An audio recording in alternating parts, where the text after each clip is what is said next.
Alhamdulillah wassalatu wassalamu ala Rasulillah wa ala alihi wa sahbihi wa mawalah wa la haula wa la quwata illa billahi wa ba'du. Baik, kita lanjutkan kajian kita, masih membahas sirah nabawi, dan kita masih masuk pada periode awal Nabi SAW menginjak kota Madinah. Malam ini kita akan membahas dua tema. Pertama, sedikit sejarah tentang Ashabu Suffah. Kemudian yang kedua, disyariatkannya adzan. Karena ini terjadi di tahun yang sama, tahun pertama Hijriyah. Nabi SAW berada 1 tahun setelah hijrah beliau ke kota Madinah. Ma'asyiral muslimin yang dimuliakan Allah Subhanahu wa taala,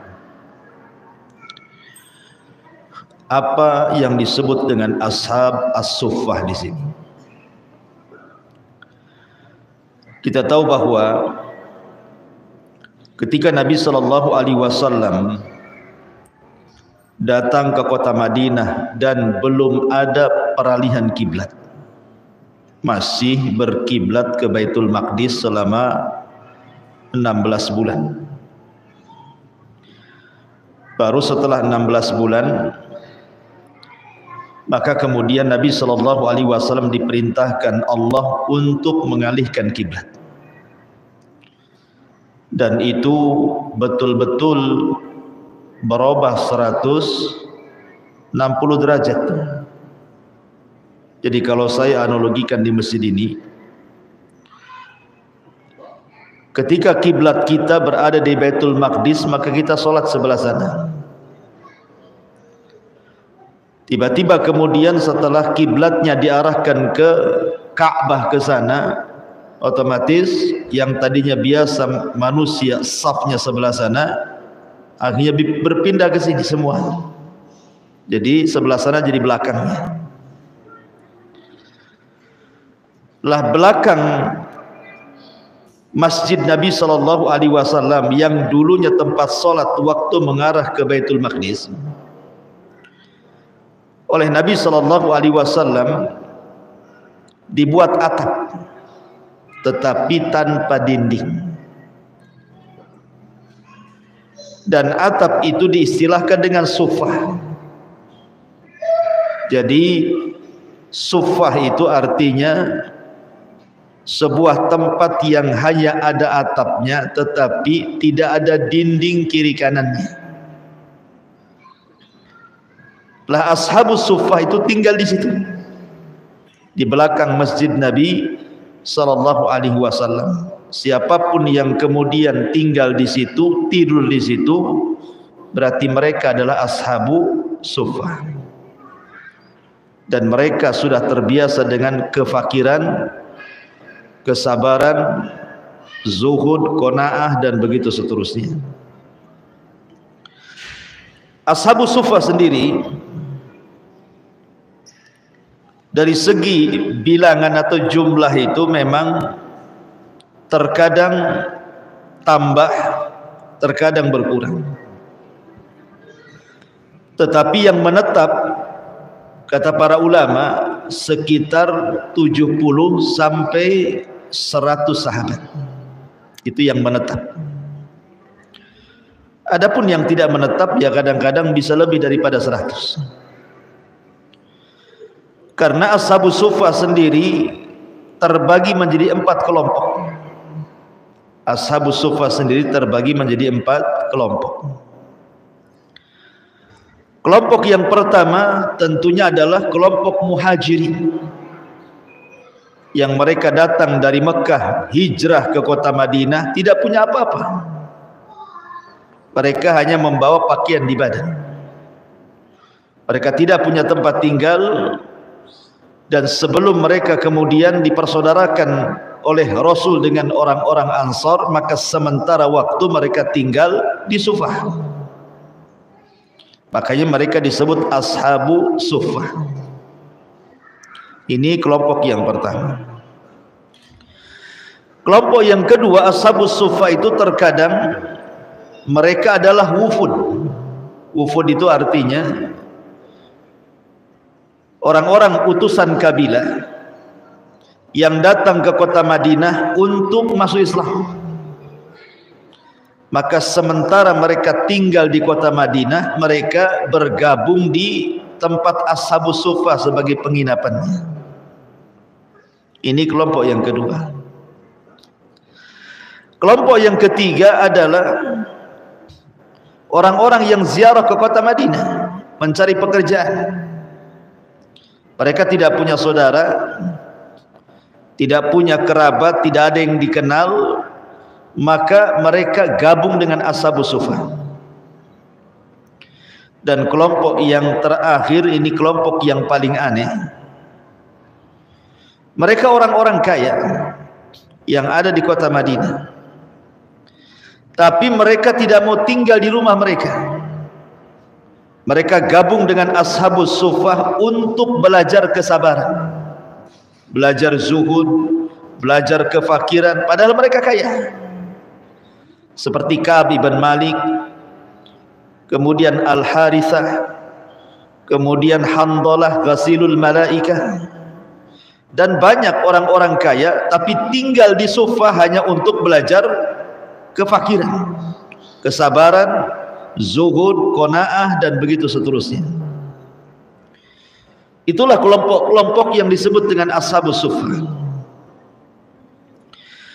Dan Ashabus Sufah sendiri, ikhwan, adalah orang-orang yang paling dekat dengan Nabi SAW, karena mereka sendiri ditarbiyah langsung oleh Nabi. Jadi Nabi SAW itu kalau memberikan kajian, arahan, wejangan kepada para sahabat, maka murid-murid tetap Nabi SAW adalah Ashabus Sufah. Sehingga wajar dari Ashabus Sufah ini keluar para muhaddisin ahli hadis, para qurra, pakar-pakar Quran, para mujahidin ahli-ahli jihad, dan orang-orang hebat dalam Islam. Walaupun mereka kebanyakan orang susah yang tinggal di belakang masjid Nabi SAW yang hanya beratap tanpa berdinding. Anda bisa bayangkan kalau seandainya masjid ini terbuka dinding kiri kanan hanya ada atap saja. Sementara kondisi kota Madinah itu kalau panas, cuacanya panas sekali, kadang berdebu, kalau dingin, dingin sekali. Berarti mereka sudah terlatih dengan kesabaran, ikhwan. Sebut saja Abu Hurairah radhiyallahu anhu adalah Ahlus Sufah yang berhasil menjadi seorang tokoh dalam ilmu hadis, sahabat yang paling banyak hafalan, di atas 5.000 hadis yang sampai kepada kita. Bahkan terbanyak dari seluruh para sahabat Nabi SAW adalah Ashabus Sufah Abu Hurairah. Siapa yang tidak kenal Abu Hurairah? Hampir nama Abu Hurairah itu disebut apabila kita membacakan hadis-hadis Nabi SAW. Kalau di masjid-masjid setiap Jumat disebut tuh sebelum khatib naik mimbar, An Abi Hurairah radhiyallahu an qala Rasulullah sallallahu alaihi wasallam. Abu Hurairah disebut tuh hampir di semua masjid. Siapa Abu Hurairah itu? Ashabus Sufah. Menjadi pakar hadis dunia, rujukan dunia hadis Nabi SAW dari Abu Hurairah. Atau kita kenal sahabat yang masyhur adalah Abu Dzar Al-Ghifari. Ashabus Suffah, Abu Dzar Al-Ghifari. Kemudian kita kenal Salman Al-Farisi. Siapa yang tidak kenal Salman Al-Farisi? Orang yang berputar-putar dari negaranya sampai ke kota Madinah, bolak-balik masuk agama sampai terakhir memeluk Islam. Ashabus Suffah. Kemudian Handalah, Ghasilul Malaikah. Ketika dia sudah menggauli istrinya tidak sempat junub, kemudian dipanggil jihad, mati syahid dalam kondisi junub. Ketika meninggal, para malaikat turun sibuk untuk memandi besarkan ruhnya. Maka disebut Ghasilul Malaikah, melahirkan para mujahidin dan para syuhada. Kemudian ada namanya Hudzaifah ibnul Yaman, pemegang rahasia Nabi SAW. Semua hadis-hadis fitnah dihafalnya. Bahkan nama-nama orang munafik ada di tangannya. Yang tidak diketahui Abu Bakar, Umar, Utsman, Ali dan semua sahabat tidak tahu nama-namanya kecuali Hudzaifah ibnul Yaman. Sampai-sampai Umar datang kepada Hudzaifah dan mengatakan, "Ya Hudzaifah, asammanin Nabi sallallahu alaihi wasallam anni munafiq." Kata Umar, "Ya Hudzaifah, ada enggak nabi menyebut-nyebutku bahwa aku termasuk munafik?" Umar saja tanya sama Hudzaifah. Padahal Umar itu orang kepercayaan Nabi, tidak diberitahu juga. Hudzaifah ibnul Yaman, Ashabus Suffah. Kemudian kita kenal juga Ashabus Suffah adalah Khabbab ibn Arat. Ma'ruf Khabbab ibn Arat. Kemudian Abdullah ibn Mas'ud radhiyallahu anhu. Abdullah ibn Mas'ud yang direkomendasikan Rasul untuk diambil Al-Qur'annya. Kemudian di sana ada Suhaib ibn Sinan Ar-Rumi. Kemudian di sana ada Salim ibn Ubaid Al-Ashja'i. Kemudian Safwan ibn Bayda Al-Fahri. Kemudian Talha ibn Amr An-Nadhari. Kemudian Zaid ibn Khattab. Kemudian juga Hubaib ibn Yasak ibn An'abah. Dan banyak lagi.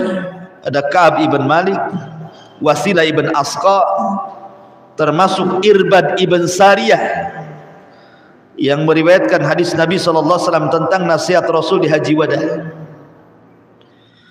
Jadi kesimpulannya Ashabus Suffah ini keluar dari mereka walaupun mereka para orang-orang fakir, orang-orang miskin yang hidup sekedarnya dan seadanya. Tetapi dari Ashabus Suffah ini saya katakan keluar para mujahidin, keluar ahli qurra, pakar-pakar Quran, keluar para muhaddisin, ahli-ahli hadis, dan begitu seterusnya. Ma'asyiral muslimin yang dimuliakan Allah Azza wa Jalla.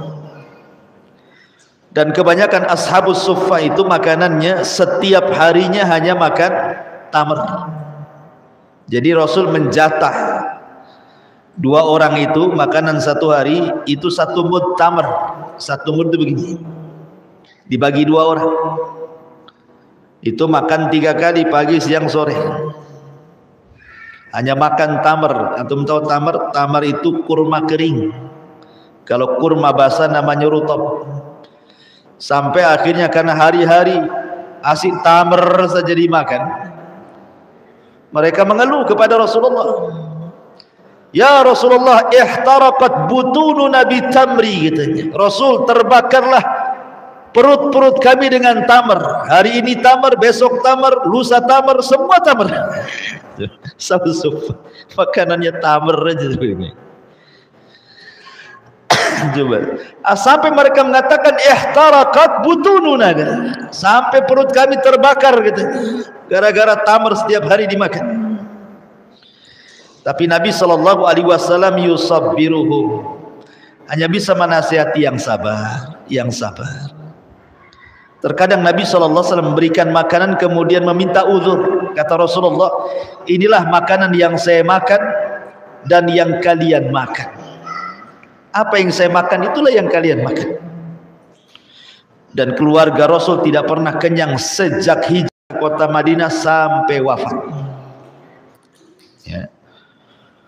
Jadi memang luar biasa Ashabus Suffah ini. Sampai ada cerita Abu Hurairah radhiyallahu an 3 hari enggak makan, hampir pingsan Abu Hurairah, sampai diganjel batu di perutnya. Kalau orang dulu untuk menahan lapar itu caranya meletakkan batu di perut kemudian diikat supaya terdorong ke dalam, jadi ngurangi rasa lapar. Kalau nggak percaya, buatlah kayak gitu antum kalau lapar. Jadi Abu Hurairah ini, ingat, Ashabus Suffah walaupun fuqara, mereka masakin gitu ya, tapi mereka anti minta-minta. Mereka tidak pernah meminta-minta. Mereka lebih baik tahan di atas lapar dibandingkan minta-minta. Tetapi Abu Hurairah karena sudah 3 hari gak makan, ikhwan. Antum saja 1 hari tak makan sudah bergetar. Udah merinding kan itu ya. Udah mau pingsan aja jalan. Ini 3 hari tak makan. Jadi Abu Hurairah radhiyallahu anhu itu karena dia tidak pernah meminta-minta, tapi dia juga harus makan masalahnya, kalau tidak bisa mati. Jadi dia berpura-puralah selesai sholat dia keluar masjid duluan, kemudian berdiri di pintu masjid. Apabila datang Abu Bakar Siddiq keluar dari masjid, Abu Hurairah pura-pura tanya soal ayat, apa tafsirnya, apa maknanya. Padahal Abu Hurairah sudah tahu tuh ayat itu, makna dan tafsirnya, tapi pura-pura tanya saja. Mudah-mudahan Abu Bakar melihat kondisi dia sedang lapar, paham, diajak makanlah di rumahnya, gitu maksudnya. Ketika ketemu Abu Bakar, Abu Hurairah bertanya soal ayat, dijawab sama Abu Bakar. Abu Bakar langsung pergi, gak paham dia. Habis itu datang Umar, ditanya lagi maksudnya, biar Umar ngajak dia makan ke rumahnya. Umar pun tak paham, langsung pergi, kecuali Rasulullah. Rasulullah sallallahu alaihi wasallam paham dengan kondisi Abu Hurairah. Ketika Rasul melihat kondisi Abu Hurairah sudah lunglai, kata Nabi sallallahu alaihi wasallam, "Yo Abu Hurairah, kita ke rumah." Diajaklah Rasul, Abu Hurairah oleh Rasul ke rumah.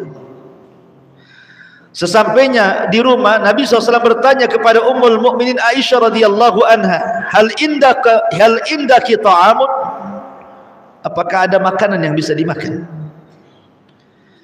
Maka Ummul Mukminin Aisyah radhiyallahu anha kata, kebetulan baru saja ada yang menghadiahkan laban, air susu, 1 bejana, mungkin 1 mangkok gitu ya. Ada orang yang baru datang ngasih hadiah. Abu Hurairah sudah kepikiran tuh, wah hari ini bisa minum susu segar dan cukup untuk dia dan Nabi. Tetapi tiba-tiba kemudian Abu Hurairah dikejutkan dengan kata-kata Rasul, ya Abu Hurairah, panggil semua Ashabus Suffah kemari. Bayangkan 1 mangkok susu, 1 mangkok hanya untuk berdua saja. Kata Nabi SAW, panggil Ashabus Suffah kemari. Ashabus Suffah itu saya katakan jumlahnya sekitar 70-100 orang. Air susunya 1 mangkok. Anda bisa bayangkan kan? Gimana stresnya Abu Hurairah? Dia yang lapar, dia pula suruh panggil kawannya juga kan? Ya karena Rasul yang merintahkan, panggillah semua kawan-kawannya. 100 orang numplek di rumah Nabi, hanya untuk susu 1 bejana. Subhanallah, terjadi mukjizat di sini. Ketika Nabi SAW menyuruh untuk meminum, subhanallah, di mangkok itu air susu tidak habis-habis, sampai semua Ashabus Suffah kekenyangan itu, kenyang, pulang satu-satu kekenyangan. Terakhir Abu Hurairah dengan Nabi SAW. Bayangkan Abu Hurairah yang diajak, dia pula yang terakhir suruh minum. Bagaimana nahan laparnya? Orang minum dia nengok ini. Kata Nabi SAW, ishrab ya Abahir, minum wahai Abu Hurairah. Diminum. Kata Rasul, ishrab ya Abahir, minum lagi. diminum lagi. Ishrab ya Abahir, minum lagi. Sampai kata Abu Hurairah, sudah tidak ada tempat di perutku Rasul, sudah nggak ada tempat lagi di perutku. Baru terakhir Rasul meminumnya. Begitulah kondisi Ashabus Suffah, memprihatinkan. Tetapi sekali lagi, kefakiran dan kemiskinan Ashabus Suffah tidak menjadikan mereka terhalang menjadi orang-orang hebat. Ya wajar, karena yang mentarbiyah mereka secara langsung adalah Nabi sallallahu alaihi wasallam. Ashabus Suffah terkenal mereka orang-orang yang saimun ahli puasa, qaimun ahli qiyamul lail, bukaun ahli menangis, dan begitu seterusnya. Itu Ashabus Suffah, kisah Ashabus Suffah. Kemudian kita masuk pada pembahasan kedua tentang sejarah azan. Semua terjadi di tahun pertama Hijriah, pasca hijrahnya Rasul dari Mekah ke Madinah. Ma'asyiral muslimin yang dimuliakan Allah Azza wa Jalla, ketika disyariatkan salat kepada para sahabat, maka ketika itu belum ada azan, belum ada alamat tanda bagaimana caranya memanggil orang untuk sholat. Maka sebagian para sahabat mereka mengira-ngira waktu. Sudah masuk zuhur ini, zuhur. Sudah masuk asar, asar gitu. Ngira-ngira waktu. Karena tidak ada panggilan azan masalahnya. Lah ketika itu kemudian para sahabat berkumpul, berdiskusi. Gimana caranya ngundang orang datang ke masjid. Sebagian sahabat mengatakan, gimana kalau kita tiru saja orang Nasrani gitu. Kita pukul saja lonceng. Biar kalau dengar suara lonceng, orang datang ke masjid. Yang lain mengatakan, janganlah kita tiru orang Yahudi saja pakai trompet katanya. Kita tiup saja trompet, kalau ada suara trompet, itu datang waktu sholat. Sebagian sahabat mengatakan, jangan kita tiru seperti orang Majusi, kita letakkan saja api di atas bukit. Kalau udah ada api di atas bukit berarti datang waktu salat. Dan macam-macam ide-ide para sahabat. Kemudian setelah mereka banyak ide, disampaikanlah ide-ide kepada Rasulullah, tapi semua ditolak oleh Rasul. Tidak ada yang diterima ide-idenya itu. Sampai suatu malam Abdullah ibn Zaid al-Ansari radhiyallahu an bermimpi. Abdullah ibn Zaid al-Ansari ini bermimpi. Dalam mimpinya dia sedang memegang lonceng yang biasa ditabuh oleh orang Nasrani. Kemudian dalam mimpinya berjumpa dengan malaikat. Kemudian malaikat yang menjelma manusia ini dalam mimpinya mengatakan kepada Abdullah ibn Zaid al-Ansari, maukah ku bertanya, itu lonceng untuk apa? Kenapa kau bawa lonceng? Maka Abdullah ibn Zaid mengatakan, untuk memanggil manusia supaya datang untuk sholat. Kata malaikat ini mengatakan, aku utusan Allah, mau enggak aku berikan sesuatu yang jauh lebih baik dibandingkan lonceng yang kau bawa? Kemudian diajarkan lafaz azan dan lafaz qomat. Ya. Diajarkan lafaz-lafaz azan yang kita ma'ruf hari ini orang azan, dan juga lafaz qomat. Cuman bedanya kalau azan diulang 2 kali, kalau qomat itu cuman 1 kali saja kan. Kalau azan ditartilkan, kalau qomat dicepatkan. Kalau azan kan 2 kali kan. Asyhadu an la ilaha illallah, asyhadu an la ilaha illallah. Kalau qomat 1 kali saja, asyhadu an la ilaha illallah wa asyhadu anna muhammadar rasulullah, kan gitu. Ya. Apa bedanya? Kenapa yang 1 2 kali, yang 1 1 kali? Karena azan itu memanggil orang jauh, sehingga harus diulang. Karena di zaman itu belum ada toah, orang azan naik ke atas, sehingga diulang kalimatnya dan ditartilkan, tidak cepat-cepat. Tapi kalau qomat itu untuk orang yang di dalam masjid, makanya 1 kali saja cukup, tidak perlu diulang-ulang. Ya. Jadi terbangunlah Abdullah ibn Zaid ini radhiyallahu anhu, kemudian menghabarkan mimpinya kepada Rasul. Takjub Rasul dengan mimpinya Abdullah ibn Zaid dan langsung setuju. Dipanggillah Bilal dan mengatakan, ya Bilal, belajarlah lafaz adzan dan qomat dari Abdullah ibn Zaid dan jadilah kau muadzin karena suaramu paling lantang dan indah, kata Rasul. Maka Bilal pun belajar lafaz-lafaz adzan dan qomat dari Abdullah ibn Zaid al-Ansari. Ketika Bilal adzan, Umar dengar. Umar bin Khattab dengar. Langsung dia bergegas keluar dari rumahnya, mendatangi Nabi SAW dan mengatakan, ya Rasulullah, sungguh lafaz azan yang dikumandangkan Bilal persis seperti yang aku mimpikan. Berarti yang mimpi itu dua orang, tapi yang menghabarkan pertama kali kepada Rasul adalah Abdullah ibn Zaid. Umar ini memperkuat saja karena mimpinya sama. Diajarkan lafaz adzan dan qomat sebagaimana Abdullah ibn Zaid juga diajarkan lafaz adzan dan qomat. Diperkuat dengan mimpinya Umar juga Ibn Khattab radhiyallahu anhu. Maka Rasul makin tenang. Maka sejak itulah kemudian azan dikumandangkan untuk memanggil orang datang ke masjid. Ma'asyiral muslimin yang dimuliakan Allah Azza wa Jalla. Pertanyaannya, kenapa ketika sahabat memberikan ide untuk memasang lonceng, memasang trompet, menyalakan api di bukit, Rasul menolaknya? Karena Nabi SAW tidak hendak menyerupai orang-orang kafir.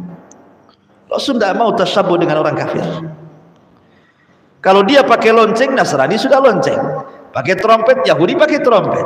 Api, Majusi pakai api, kan itu. Rasul tidak mau tasyabuh dengan orang kafir. Ya.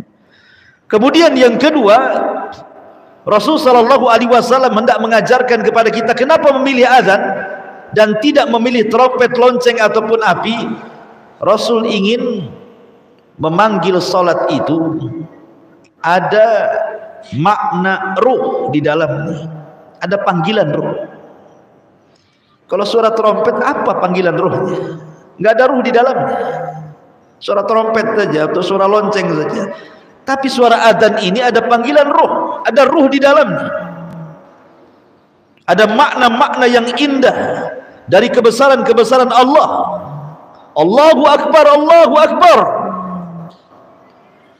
Dan Nabi SAW cerdas memilih Bilal, karena Bilal itu sudah lantang, indah suaranya. Maka disyariatkan yang adzan itu kalau bisa yang lantang dan indah suaranya.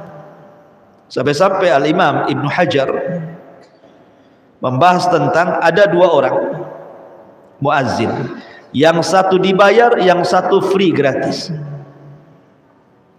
Yang free gratis ini suaranya tidak indah, ngagetin orang. Itu. Tapi yang dibayar ini suaranya indah. Lebih baik mana? Yang satu dibayar indah suaranya, yang satu pula tak dibayar tak indah pula suaranya, ngagetin orang, bahasa saya. Maka kata Imam Ibnu Hajar, pilihlah yang dibayar, karena azan itu perlu keindahan suara dan kelantangan. Karena biasanya lafaz-lafaz azan yang indah akan semakin indah lagi dengan suara muadzin. Sampai-sampai ada seorang mu'allaf dari Perancis cerita, seorang mu'allaf dari Perancis, ya, ada dua masjid, yang satu indah sekali azannya, mendorong dia ingin ke masjid. Yang satu ngagetin tuh azannya, suaranya grebek, gak jelas. Apa kata dia? Yang ini hampir-hampir saya keluar dari agama saya, katanya. Yang ini memperkuat agama saya. Sampai ngomong gitu, ya. Yang ini hampir-hampir saya pindah lagi ke agama saya gara-gara suara azannya jelek itu. Dia bilang ngomong gitu dia. Yang ini untung ada dia, sehingga aku istiqomah lagi, katanya. Coba, gara-gara suara azan, orang mau balik lagi ke agamanya. Ya. Makanya lihat orang-orang barat itu, sebagian mereka terkadang masuk Islam gara-gara mendengar indahnya suara azan. Ya, karena dalam suara azan itu ada ruhnya. Selain memang lafadznya memang sangat indah sekali, maka akan semakin indah dengan suaranya. Makanya yang dipilih Bilal. Bilal lantang indah suaranya. Ma'asyiral muslimin yang dimuliakan Allah Azza wa Jalla. Dan muadzin itu pekerjaan yang sangat mulia. Ketika Allah Subhanahu wa taala berfirman dalam surah Fussilat, "Wa man ahsanu qawlan mimman da'a ila Allah wa amila salihan wa qala innani minal muslimin." Dan siapakah yang lebih baik perkataannya daripada orang-orang yang menyeru kepada Allah, mengerjakan amal saleh dan berkata, sungguh aku termasuk orang-orang yang menyerahkan diri kepada Allah. Waman ahsanu qaulan, siapa lagi yang lebih indah suaranya? Sebagian ahli tafsir mengatakan bahwa ayat ini turun kepada para muadzin.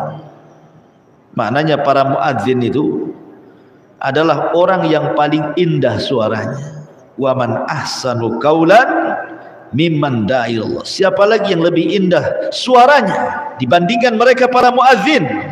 Karena mereka yang menyeru manusia untuk menuju Allah. Sekarang timbul pertanyaan, boleh enggak azan itu sebenarnya panggilan supaya orang datang sholat gitu ya? Apakah hanya semata-mata panggilan supaya orang datang sholat ke masjid, atau ada rahasia di balik itu? Kalau memang semata-mata panggilan, berarti kita boleh menggunakan kaset, tidak perlu pakai orang, kan intinya manggil orang, kan sama saja lafadznya, sama saja. Bahkan kalau kaset itu kita bisa memilih suara-suara yang bagus gitu ya. Kalau dalam qiraah itu mungkin bisa pakai suara Syekh Surem gitu ya, jangan saya serem. Jadi kalau muadzin itu kita cari yang bagus gitu ya, langsung aja kita setel ya pakai YouTube, langsung mic-nya depan YouTube ya, mungkin terperanjat semua, indah sekali suaranya. Rupanya tengok ke masjid, mana orangnya? Tak ada pula, orangnya di toilet yang azan handphonenya. Apakah semata-mata memanggil sholat? Kalau manggil sholat kan pakai kaset bisa aja kan begitu, kalau itu tujuannya. Rupanya para ulama membahas bahwa tidak boleh azan itu menggunakan kaset. Apa alasannya? Satu, syarat muadzin itu ada 3. Satu, dia seorang muslim. 2, dia zakar seorang laki-laki, dan dia akil, tidak mesti balik, dia akil berakal. Walaupun belum balik nggak apa-apa, yang penting sudah berakal. Muslim, berakal, dan dia apa namanya? Laki-laki, tidak boleh perempuan. Apakah 3 sifat ini ada pada kaset? Tidak ada. Ya, kita katakan kaset muslim, kaset berakal, kaset laki-laki, tidak bisa. 3 sifat ini tidak mungkin lengket ke kaset. Ini satu. Yang kedua, azan itu ibadah badan, bukan ibadah kaset, bukan ibadah suara, dia ibadah badan. Sehingga harus ada badannya yang azan itu ya. Kemudian yang ketiga, kalau memang azan itu boleh dengan kaset, maka ini akan membuka tala'ub fiddin, main-main dalam agama ya. Kalau azan boleh pakai kaset, nanti khutbah Jumat pakai YouTube juga. Ini khotibnya belum ada, belum datang, nggak apa-apa, banyak itu YouTube-nya Abu Mairah, setel aja. Nah, nanti boleh kemana-mana, membuka tala'ub namanya, main-main dalam agama kan. Wong azan aja boleh, kenapa khutbah nggak boleh? Nah, jadi gitu nantinya kemana-mana. Makanya nggak bisa pakai kaset, nanti terbuka semua main-main dalam agama ini ya. Kemudian yang keempat, azan itu ada adabnya. Ada adabnya orang azan itu. Salah satunya menengok ke arah kiri dan kanan ketika hayya 'alas shalah kan itu. Ya. Hayya 'alas shalah kan nengok ke sana, nengok juga ke sini. Ada adabnya. Ya. Kalau kaset mana tengok-tengok. Masuk aja di situ. Ya. Jadi dengan 4 perkara ini ulama mengatakan tidak boleh azan dengan kaset.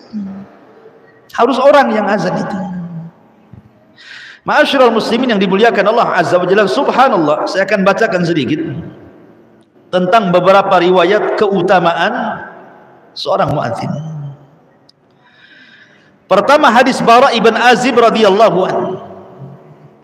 Anna Nabiy sallallahu alaihi wasallam qala: Inna Allah wa malaikatahu yusalluna 'alas saffil muqaddam wal muadzin yughfar lahu mada sautihi wa yusaddiquhu man sami'ahu min ratbin wa yabisin wa lahu mithlu ajrin man sallama. Kata Bara bin Azib radhiyallahu an, Nabi SAW bersabda, sesungguhnya Allah dan para malaikatnya akan bersolawat kepada orang-orang yang berada di saf terdepan dalam solat, dan para muadzin, perhatikan, dan para muadzin akan diampuni dosanya sepanjang suaranya, dan dia akan dibenarkan oleh segala sesuatu yang mendengarkannya, baik benda itu basah, benda itu kering, dan dia akan mendapatkan pahala sebanyak orang yang diajaknya. Kalau dia sholat Jumat, dia muadzin nih, ada berapa saf di situ kan? Ada 3 saf, anggaplah 100 orang. Dia dapat pahala 100 orang yang sholat di situ. Enak. Ya, besok rebutan mic-nya. Gitu. Ya. Tapi tahu diri, yang suaranya grebek janganlah. Ya, yang suara yang bagus-bagus saja lah yang muadzin itu. Nanti orang kapok sholat Jumat di sini. Ya. Ma'asyiral muslimin yang dimuliakan Allah, tapi lihat bagaimana diampuni dosanya sejauh suaranya. Bayangkan, sampai di mana suaranya? Dia akan diampuni sejauh itulah suaranya, dosa-dosanya diampuni. Kemudian juga hadis yang kedua dari Abi Hurairah radhiyallahu anhu, dari Nabi sallallahu alaihi wasallam, "Lau ya'lamun nasu ma fin nida'i was-saffil awal, thumma lam yajidu illa an yastahimu alaihi lastaham. Walau ya'lamuna ma fi at-tahjiri lastabaku ilaihi, walau ya'lamuna ma fil atamati was-subhi la atauhum walau habwan." Kata Nabi SAW, seandainya manusia mengetahui pahala yang akan didapat pada panggilan azan dan saf pertama, kemudian mereka tidak bisa mendapatkannya kecuali dengan undian, maka mereka siap diundi. Mungkin bahasa bebasnya, kalau ada muadzin sudah megang mic, kita datang, saya kasih 100.000, sayang azan, mau enggak? Nah, gitu maksudnya. Kalau muadzin ini tahu pahalanya, oh enggak mau. 100 juta pun tak mau. Cuman karena tidak tahu pahala, 2.000 pun mau. Ah, sini ambil itu. Karena enggak paham pahalanya. Sudah azan. Ah, pas lah. Iya. Sudah azan, pas pula pembahasan azan. Terlagi mau azan. Taib, ini saja yang bisa sampaikan. Mudah-mudahan ada manfaatnya. Subhanakallahumma bihamdika asyhadu an la ilaha illa anta astaghfiruka wa atubu ilaik. Allahu ta'ala. Assalamualaikum warahmatullahi wabarakatuh.